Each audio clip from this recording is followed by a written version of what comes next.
আজ মনোনয়ন জমা দেবেন দক্ষিণ কলকাতার বিজেপি প্রার্থী দেবশ্রী চৌধুরী। বর্ণাঢ্য মিছিল করে মনোনয়ন জমা দিতে যাবেন তিনি। রাম মন্দিরের আদলে সাজানো হয়েছে ট্যাবলো। নেতাজি ভবন থেকে শুরু হবে এই মিছিল, তারপর তিনি যাবেন মনোনয়ন জমা দিতে। 1 জুন সপ্তম দফায় ভোট রয়েছে কলকাতা দক্ষিণ লোকসভা কেন্দ্রে। আজ মনোনয়নপত্র জমা দিতে যাবেন দক্ষিণ কলকাতার বিজেপি প্রার্থী দেবশ্রী চৌধুরী।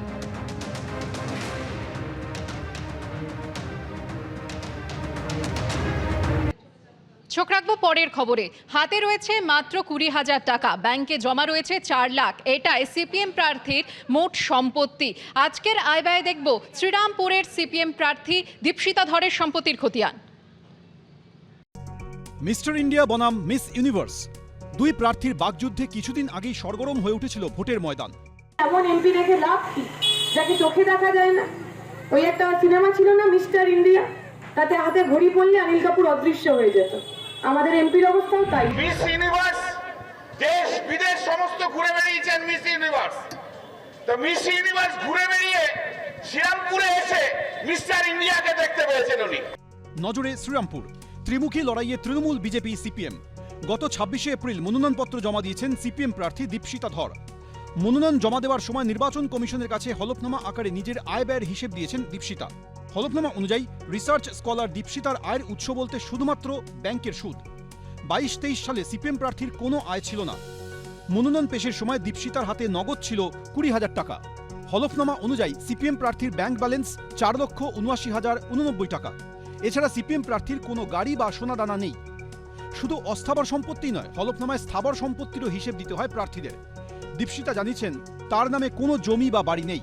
হলফনামায় সিপিএম প্রার্থী আরও জানিয়েছেন তার নামে বেশ কয়েকটি ফৌজদারি মামলা রয়েছে, তবে কোনো মামলায় দোষী সাব্যস্ত হননি তিনি। এবিপি আনন্দ। অন্যদিকে শ্রীরামপুর লোকসভা কেন্দ্রের বিজেপি প্রার্থী কবির শঙ্কর বসু, তার হাতে নগদ রয়েছে 25,000 টাকা, ব্যাংকে জমা রয়েছে 1 কোটি। দিল্লি এবং নয়ডায় রয়েছে একাধিক ফ্ল্যাট। দেখুন তার সম্পত্তির খতিয়ান। সেই কোমর সোজা নিয়ে আপনি বল করুন, আর একটার পর একটা বাউন্ডারি মেরে 1.5 লক্ষ ভোটের ব্যবধানে, তার চেয়ে বেশি ব্যবধানে আমি জিতবো, আজ এই কথা বলে দিয়ে গেলাম। গতবারে হ্যাট্রিক করেছি, বাউন্ডারি আমি করবো। ভোট, এই বোল্ড আউট, ছক্কা, এসব কি? এটা মানুষের ভোট, একটা আবেগ। এটা আবেগ, ভালোবাসা, ভবিষ্যৎ, চাকরি, সুরক্ষা। সন্দেশখালি কি বোল্ড আউট ক্রিকেট? সন্দেশখালি কি ফুটবল ম্যাচ? ভোটের ময়দানে প্রাক্তন শ্বশুরের বিরুদ্ধে লড়াই করতে নেমেছেন শ্রীরামপুরের বিজেপি প্রার্থী কবির শঙ্কর বসু। শুরু থেকেই বাকযুদ্ধ চরমে। 3 বারের সাংসদকে হারিয়ে জয়ের ব্যাপারে আশাবাদী বিজেপি প্রার্থী। গত 26শে এপ্রিল মনোনয়নপত্র জমা দিয়েছেন কবির শঙ্কর। মনোনয়নের সঙ্গে নির্বাচন কমিশনের কাছে হলফনামা আকারে বিজেপি প্রার্থী দিয়েছেন নিজের সম্পত্তির হিসেব। 22-23 সালে তিনি আয় করেছেন 23,41,450 টাকা। ওই বছর তাঁর স্ত্রী কোনো আয় করেননি। মনোনয়ন পেশের সময় প্রার্থীর হাতে নগদ ছিল 25,600 টাকা, স্ত্রীর হাতে 11,200 টাকা। সেভিংস ও ফিক্সড ডিপোজিটের ম্যাচুরিটি ভ্যালু হিসেব করে ব্যাংক অ্যাকাউন্টে প্রার্থীর নামে জমা আছে 1,01,21,718 টাকা।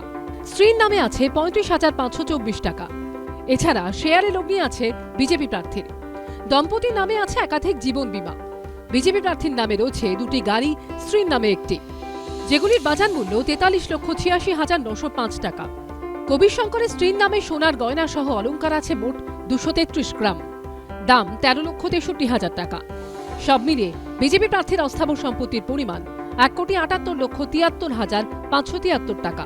স্ত্রীর অস্থাবর সম্পত্তি 29,59,774 টাকা। স্থাবর সম্পত্তি হিসেবে বিজেপি প্রার্থী হলফনামায় জানিয়েছেন দিল্লি ও নয়ডায় তার নামে রয়েছে একাধিক ফ্ল্যাট, স্ত্রীর নামেও রয়েছে বাড়ি, যেগুলির বর্তমান দাম 3,89,00,000 টাকা।